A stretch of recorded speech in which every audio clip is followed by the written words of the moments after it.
Olá, alunos, tudo bom com vocês? Bom, eu espero que vocês estejam bem, tá? Abrigados nesse friozinho ótimo que está fazendo. Hoje vamos ter mais duas aulas no tema que estamos trabalhando, cinemática da rotação. Por que eu estou dividindo essas aulas? Para que não fique tão maçante. Eu poderia juntá-las claramente num só vídeo, que aí ficaria uma hora e meia, né? Whatever. Mas na compreensão do ser humano, né, tem certos momentos de algumas informações que quando você passa de um tempo, a pessoa já não absorve, tá? E fica já meio, entendeu? Falando para as paredes, correto? Você pode perguntar, professora, mas no presencial eram 4 aulas. Sim, eram 4 aulas que você tem desde as pessoas entrando, aquele lance de chamada, escrevendo quadro e tudo tal, que dariam essas 2 aulas, porque eu enxuto elas, tá? Por isso que eu disponibilizo para vocês em 2 aulas. Assim fica também fácil se você quiser converter isso em MP3 e ouvir, whatever you decide, you enjoy. Outra coisa também, eu sei que tá rolando esse lance aí que tem que ter 25% de aulas síncronas. E eu vou me programar para isso em certos momentos. Avisarei vocês com uma semana de antecedência, tá? Bem no dia da aula ali, eu aviso, olha, próxima aula, tá? E dou ali um link para a gente se encontrar. E como é uma coisa obrigatória da minha parte, também vou obrigar que todos estejam presentes, senão então vai levar falta. Beleza? Então vamos lá na nossa aula 13, cinemática da rotação. Segue aí. Pois bem, o que veremos nessa aula? Vamos ver rotações e velocidade angular, aceleração radial, rotação com aceleração angular constante e também vamos relação entre velocidade e aceleração lineares e angulares, tá? Acho que ali era rotação com aceleração angular constante, era só um item. Foi mal, gente, foi mal.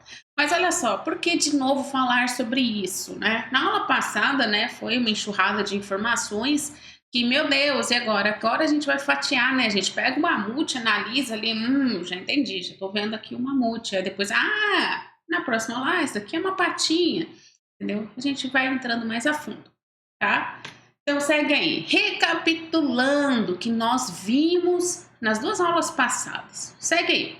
Iniciamos as aulas anteriores o estudo do movimento dos corpos extensos, corpos sólidos, corpos rígidos, tá? Aqueles corpos que não podem ser tratados como tendo toda a massa concentrada num ponto, como foi na cinemática, né? Um ponto material, uma partícula. Antes tudo era assim, não me importava a dimensão, peso, o que ele fosse, não importava. Para mim ele era aquela coisa ali que suas dimensões eram insignificantes, né? Então quando você quer tratar alguém assim, né?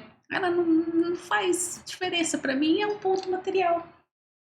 Tá? Então, voltando. Um objeto extenso pode mudar tanto a sua posição quanto a sua direção. Então, quando você começa a considerar que esse corpo tem dimensões, tem informações que isso podem, né, vai trazer para você, não podem ser descartadas. Então, quando ele muda, né, ele vai causar algum impacto no estudo.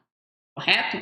Na figura 1 aqui, 7.1, né, como a gente falou na semana passada, movimento translacional puro, ou seja, um objeto extenso com apenas movimento de translação, que foi na cinemática, certo? Ele se movia assim, vertical, horizontalmente, correto? O que mais? Na figura aqui 7.1b é um movimento racional puro, como a Terra faz, a rotação da Terra, correto? Mostra o mesmo corpo em movimento de translação e rotação. Agora é esse C aqui, fermal aqui, né? Que mostra o corpo em formação e rotação. Os objetos estudados até o momento não apresentam movimento de rotação em torno do eixo. Então, até o momento que você estava estudando ali sua física 1, não tinha estudar a rotação daquele corpo, certo? Ele só se transladava, correto? Agora aqui nessa figura 7, a gente tem as duas, né? Tem tanto a translação como a rotação, porque ela faz o movimento, certo? Mesmo que seja um parabólico, né? Ele faz o movimento de deslocamento vertical e depois ela faz a pirueta, certo? Vamos lá. A descrição do movimento de um corpo extenso requer, em geral, 3 ângulos, certo? Porque nós estamos em 3D, certo? 3 dimensões. que são ângulos de orientação, assim como as 3 coordenadas do seu centro de massa. Vocês vão esbarrar, vamos esbarrar com alguns conceitos de centro de massa, tá bom? Mas isso é mais para frente, vamos com baby steps aqui, que vamos ter hoje. Ao nível introdutório, o qual será considerado aqui, né, vamos ter um nível introdutório, confinaremos nossas atenções ao estudo das rotações de objetos confinados em um plano. Ou seja, pode ser, né, que esbarre algum de 3D, mas aqui, como a Física 2 é uma parte introdutória desse tema, geralmente você trabalha em 2 dimensões, tá? X e Y ou I e J, corretas coordenadas. Tá? Aí você falar, em algum momento a gente vai ter isso mais profundamente? Sim, depende muito do seu curso que você venha fazer mais para frente. Eu sei que aqui na nossa graduação não vão ter matérias mais específicas para isso, mas caso você venha fazer um mestrado, um doutorado, na parte que nem a parte que eu fiz, na engenharia aeroespacial, você, ou até mesmo de aviões, né, não só no espaço, você precisa estudar a dinâmica do corpo. Tá? Você precisa saber olhar e dizer, olha, ele vai fazer tal movimento e escrever isso. E aí, às vezes, você, mas eu tô na engenharia elétrica, para que eu vou querer isso? Não sou mecânico, blá, blá, blá, né? Não, cuidado com o que você diz. Por quê? As leis de controle, tá? Que eu sei que o controle de vocês é bem suave, mas se você der uma olhadinha nas aulas que eu vou jogar aqui em cima, quando eu falo tópicos especiais de engenharia elétrica, as leis de controle, você quer controlar alguma coisa, correto? Então, pensa bem em um carro, certo? Vamos lá pegar a nossa Ferrari aqui que nós temos. Pensa bem em um carro. Mas o engenheiro elétrico, eu vou querer trabalhar aqui em cima do carro. Muito cuidado com o que você diz. Por quê? Quando você cria uma lei de controle, você quer que ele seja, que você tenha o domínio em cima do objeto, certo? O corpo aqui, que é o nosso corpo, um carrinho, correto? Você tem que escrever as equações que vão dominar nesse corpo, que vão atuar nesse corpo. Então, o movimento de translação, rotação, você considera, certo? Então, quando você cria aquele sistema lá, aquele lei de controle, pode ser um PID, PD, não sei se vocês já estão nisso, né? Você vai controlar algo. E esse deslocamento, assim, pode, ele tá derrapando um drip ali. Se você tem esse ângulo, você quer controlar esse ângulo, que ele não perca o controle, correto? Ou que ele chegue no ponto máximo, senão rodopia, correto? Então, você precisa ter esse conhecimento, tá? É interessante, dá sorte. Às vezes pode ser até um diferencial, né? Você tá lá na fábrica, a gente não sabe o que tá acontecendo. Peraí, vamos escrever as equações que está acontecendo aqui. Entendeu? E aí você aplica em cima as leis de controle que você quer controlar ali, as variáveis em questão, tá? Então vamos voltar aqui, beleza? Vamos lá. Rotação e velocidade angular. Pois bem, quando um corpo sólido gira em torno de um eixo próprio, lembra na aula passada, também daqui no card, tem um eixo próprio, né? As coordenadas x, y, z, tá aqui no card, perdão, as coordenadas x, y e z de cada ponto no corpo aumenta e diminui continuamente à medida que o objeto percorre uma trajetória circular, certo? A utilização de coordenadas x, y, z é, em geral, uma forma complicada de escrever as rotações. Em particular, as rotações confinadas em um plano podem ser mais facilmente descritas por um ângulo, certo? Você está ali num plano, só vê ali aquela pizza, está ali num plano, ali está rotaçando ela, é mais fácil de você enxergar ali a variação do ângulo, certo? A maioria de nós é familiar à utilização de medidas envolvendo ângulos, certo? Graus e radianos. E como já destaquei na aula passada, né? Nós vamos utilizar radianos. A física utiliza no Sistema Internacional radianos. E se não tiver, tem que converter. Bom, voltando. Considere aqui o comprimento S, esse comprimento S, aquela fatia caprichada de pixel do segmento de um círculo contido num ângulo θ. Tem um ângulo θ aqui, certo?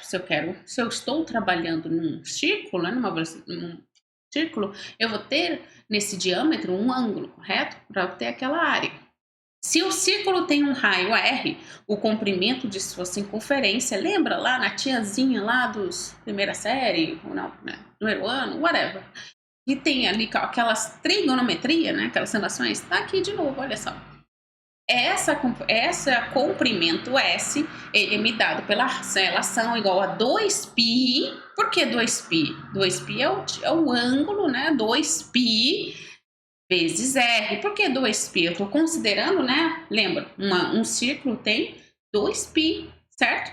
Tem 2π de ângulo, certo? O círculo completo. Então, eu estou pegando um pedaço vezes o R, correto? O R é o seu raio, tá?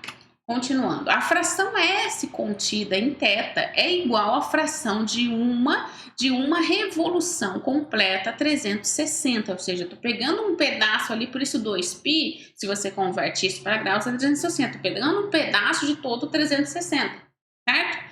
Contendo em θ. Então, se eu quero aqui converter para graus, né, se o θ estiver em graus, a gente tem que trabalhar com ele em radianos, por isso aqui a gente converte, certo? Vemos que um dado ângulo θ, SR, são proporcionais, que são variáveis proporcionais, né? Se uma cresce, as outras também crescem, inversamente proporcional, se uma cresce, a outra decresce. Aqui a gente vê que se o θ cresce, o S cresce, se o R cresce, o S cresce, certo? E o θ, consequentemente, também cresce. São variáveis proporcionais. Devido ao frequente uso da relação de proporcionalidade entre R e S na dinâmica das rotações, é bastante conveniente definir uma nova unidade para ângulos. Por isso que se utiliza radianos, tá? Aqui é θ, tá? Saiu o quê? S é igual a R vezes θ, tá? Sendo esse θ em radianos, beleza? Essa unidade é chamada radiano, abreviado por rad, para os íntimos, né? E a relação entre graus e radianos é dada por θ graus 360 dividido por 2πr, θ radianos. Dessa forma, temos que 1 rad é igual a 57,3 graus, ou 2π rad é igual a 360. Essa daqui é a mais fácil de guardar, né? Tá na veia de vocês. Continuando. Um ângulo em radianos, sendo definido como razão entre dois comprimentos, é um número puro. O ângulo é um número puro.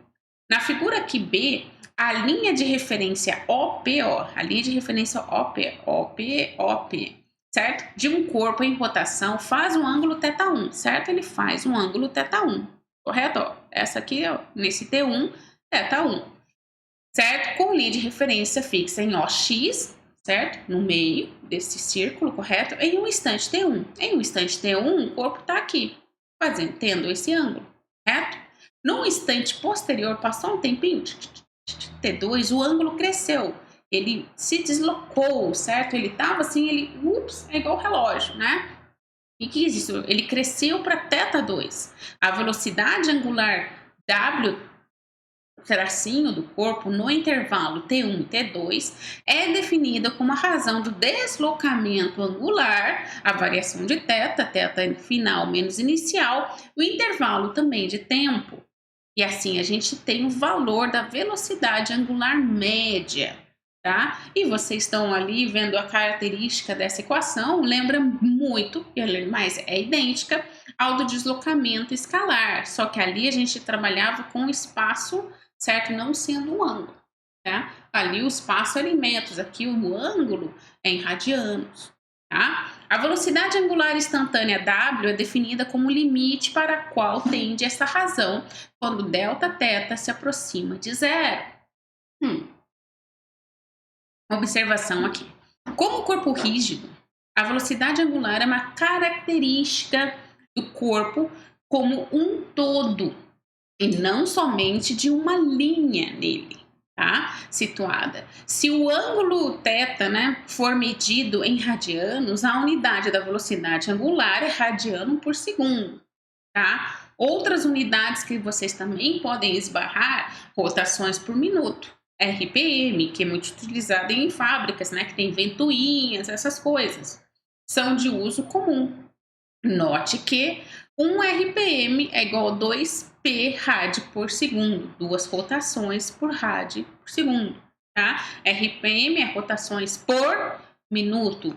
Geralmente esses probleminhas são bem bobinhos, né? Assim, o disco rodou 360, tem 360 rotações por minuto, né? Qual é o valor da unidade de uma rotação? Aí, então você tem que fazer aquela proporcionalidade, né? Se você trabalha o tempo, lembra, o tempo na física a gente trabalha em segundos, a rotação ali está por minutos, você vai ter que fazer aquelas conversões, tá? Mas sem estresse, no momento adequado vai vir exercícios que vamos trabalhar em si. Bom, falei ali de deslocamento, né? Rotações e velocidade angular. Se eu tenho rotação, eu tenho velocidade, eu tenho uma variação de tempo, então necessariamente vamos ter o quê? A aceleração, e essa agora é angular, correto? Se a velocidade angular de um corpo variar, disse que ele tem uma aceleração, certo? Se W1 e W2 forem as velocidades angulares instantâneas no tempo T1, T2, a aceleração angular média, alfa tracinho, né? Porque a aceleração angular média é definida como, aqui está tudo uma escalar, certo? Não estou ainda trabalhando com vetores, certo? E a aceleração angular instantânea é definida como limite dessa razão, aquele lance lá do limite. A unidade de aceleração angular é 1 rádio por segundo ao quadrado, que é 1 por segundo ao quadrado. A velocidade angular e a aceleração angular são exatamente análogas à velocidade e aceleração lineares. Como W variação de θ por variação de tempo, né, delta θ, delta t, a aceleração pode ser escrita, aqui a gente faz aquela variação, agora a gente chega a uma relação de velocidade, de aceleração angular média com velocidade angular, tá? E a gente tem aqui, usando a regra da cadeia para a derivação, vamos chegar aqui nessa relação aqui, né, que a aceleração alfa vai ser aquele lance lá, né? Se eu tenho o deslocamento, eu quero aceleração, a gente faz a derivada segunda, correto? Continuando. O caso mais simples, vamos estudar um caso bem mais simples. Rotação com aceleração angular constante. É o caso mais simples aqui de um movimento aqui da cinemática rotacional. O caso mais simples, bem steps. Vamos lá. O caso mais simples de movimento de rotação acelerado é aquele na qual a aceleração é constante, tá? A aceleração não varia, ela existe, mas ela é constante. Nesse caso, as expressões da velocidade e dos deslocamentos angulares são facilmente encontradas por integração. Ou seja, se eu tenho ali a aceleração, quero encontrar velocidade de deslocamento, eu tenho que descer. Então, nós temos que integrar, certo? E aqui a gente mostra a relação, certo? Se W0 é a velocidade angular, quando T é igual a zero, segue-se que a constante é W0, o valor da velocidade angular no momento zero, né? No momento inicial. E a gente tem aqui a nossa expressão da velocidade angular. W é igual a W0 mais alfa T. Lembra alguém ali, né? Eu acho que lembra, mas vamos continuar. Então, como W igual delta, aqui é delta T, delta θ sobre delta T, sempre sendo que vai ser, então, a gente faz agora a integral daquela expressão e a gente chega, então, que a solução vai ser a variação dos espaços, que agora não é variação dos espaços, né? Até já dei um spoiler, é a equação da variação dos ângulos. Lembra lá, o chamado sorvetão? Agora você tem esse sorvetão transformado para ângulos, correto? Deslocamentos angulares. Então, vamos lá. Escrevendo-se a aceleração angular como alfa, novamente, né? Então, a gente faz toda aquela relação. E aqui a gente tem também outro tipo de expressão para encontrar a velocidade angular. Essa daqui é a Torricelli, certo? Porque eu não tenho tempo. Olha só. Tá vendo? Eu não tenho tempo ali relacionado. Gente, professor, eu tenho que saber isso. Gente, eu tô mostrando ali de uma informação, você vai derivando e você vai chegando em outras, tá? É o caso mais simples, tá bom? Só mostrando, da onde saiu essa expressão? Tem tudo aqui uns manuscritos, beleza? Olha só, a tabela então mostra a analogia, não sei se vocês perceberam, eu tinha dado até alguns spoilers, há umas analogias entre as equações do movimento com aceleração angular constante e as de movimento com aceleração linear, constante. Você vai ter essa analogia da aceleração angular constante e da aceleração linear constante. Aí eu ainda trago para vocês aqui bonitinho essa analogia, tá certo? Mas olha só, essa analogia acontece porque a aceleração é constante, certo? Guarde bem essa analogia, porque geralmente a gente guarda mais facilmente, né, os movimentos lineares do que os angulares. Então depois você já só transforma ali, né?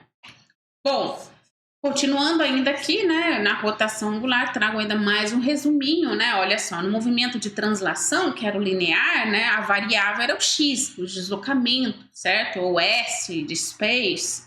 Mas a gente já trabalha com x, somos grandinhos, né? O movimento de rotação, aqui a gente não vai ter o deslocamento numa linha, né? Numa translação, vai ser uma rotação, a gente trabalha com ângulos, né? Com posição angulares, agora é θ, correto? Velocidade era um Vzinho, agora é um W. A aceleração era A, agora é um alfa. E ali a gente tem todas detalhadinho para vocês, tá? Continuando, vamos ter algumas relações. Vocês viram ali que tem analogia. E quando você tem uma analogia, geralmente há algumas relações entre as velocidades e aceleração lineares e angulares. Às vezes o problema vai te dou alguma informação linear e você, através dela, vai ter como possuir as informações angulares, tá? Isso são as relações que vamos ver agora. Olha lá. Estudamos até agora, a velocidade e a aceleração lineares de uma partícula em movimento circular. Quando um corpo rígido está animado de rotação, ele tem uma rotação, né, que está animado, não, ele está ali rodando, né, em torno de um eixo fixo, cada ponto do corpo descreve um círculo, cujo centro está sobre o eixo de rotação e cujo plano é perpendicular ao eixo, ok? Existem algumas relações simples e úteis entre a velocidade e a aceleração angular do corpo em rotação e a velocidade e a aceleração lineares dos seus pontos. Como a gente faz isso? Olha só. Considera ali, a gente tem esse corpo ali, correto? Ele está com uma velocidade, correto?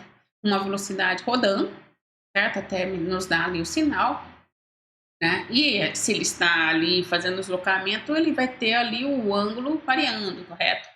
Olha lá, seja R a distância do eixo ao ponto P do corpo que se move sobre uma circunferência de raio R, na figura acima, certo?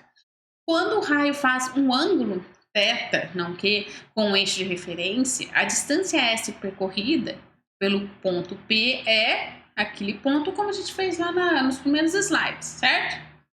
Então vamos lá. Se for medido em radianos, derivando ambos os membros dessa equação em relação a tempo, né, e tendo em vista que R é constante, se a gente deriva, né, dos dois lados, a gente tinha a relação S igual a R θ, certo? Essa relação aqui. Agora, matematicamente, se eu coloco alguma coisa aqui, eu tenho que estar do outro lado da expressão para ainda validar essa expressão, certo? Eu estou derivando o espaço e então que se eu derivo aqui é o ângulo, correto? Então, fazendo aqui a derivada no tempo, né, ds por dt igual a dθ por dt, o que a gente tem? O que é ds por dt, meus amigos? Velocidade, certo? E dθ por dt é velocidade angular. Então, a gente tem a relação aqui, velocidade linear é igual a raio vezes velocidade angular. Já temos uma relação, pegou? Agora, diferenciando a equação da velocidade em função do tempo, agora a gente vai partir, né? Se eu vario aqui, né? Eu coloco um d de dt, um d de dt, o que a gente tem? Se temos da derivada da velocidade, nós temos que a aceleração, e a aceleração linear. E fazendo o mesmo analogamente para a velocidade angular, vamos ter a aceleração angular. Então, aqui a gente já tem outra relação. A aceleração linear é igual a raio vezes a aceleração angular. Tá vendo? As coisas não saem do nada de uma caixinha. É tudo um desenvolvimento matemático. Vamos lá. Onde temos assumido que R é constante, tá? A componente radial V ao quadrado dividido por R na aceleração do ponto, agora a gente está aqui num ponto aqui bem específico, certo? Também pode ser expressa em termos de velocidade angular. tá? Aqui a gente, nesse ponto, a gente vai ter uma velocidade que é perpendicular, esse símbolo na matemática é perpendicular, então vai ser v ao quadrado dividido por r, que é igual a w ao quadrado r, que é igual a w vezes v, certo? Porque a gente passou o facão aqui, ó. Isso é aceleração tangencial. Eu não sei como foi a física 1 de vocês, se vocês chegaram à força centrípeta, né, força centrífuga. Então tem quando você faz, porque quando você faz aquela curva no carro, porque você se sente sendo puxado para fora, né? Você faz ali, você se sente, nossa, parece essa é a aceleração tangencial. Agora você sabe como ela surge. Eu não sei como foi a física de um de vocês, se vocês tiverem isso ou não. Bom, isso é verdade mesmo quando W e V não são constantes, essas relações, tá? As equações radial e tangencial da aceleração de um ponto arbitrário de um corpo em movimento de rotação são representadas na figura, né? Aqui a gente mostra ali um ponto arbitrário, que foi no caso ali do P. Bom, em resumo aqui eu deixo o slide mais enxuto, não com todo aquele desenvolvimento e já com as relações aqui que a gente tem, né? A velocidade linear com a velocidade angular, certo? E aqui lembrando também uma coisa que eu ainda não tinha falado para vocês, o período de revolução t é dada por o período, né? 2π dividido por w, tá? É o período, o tempo de rotação, né? A frequência de rotação, como período é 1 sobre f, f é frequência, certo? Então a gente pode colocar aqui também que a velocidade angular é igual a 2π vezes f, certo? E ali a gente tem tudo explicadinho, já mais resumido e enxuto para vocês, tá? Bom, e também temos resumido também a aceleração, certo? Todo aquele desenvolvimento dos slides anteriores está resumido aqui nesses dois slides, tá? As relações tanto de velocidade como de aceleração linear e angular, beleza? Bom, meus amigos, próxima aula vamos entrar em energia cinética de rotação e inércia. Aí as coisas começam a ser mais emocionantes e depois a gente até pode já iniciar nas outras aulas próximas em alguns exercícios, tá certo? Vocês estão percebendo que a física aqui no movimento rotacional, na cinemática de rotação, utiliza muito do que vocês aprenderam da física 1, então estejam em dia lá, né? Dá uma revisada no que foi aprendido, certo? E então aí, tá bom? Até a próxima. Beijo.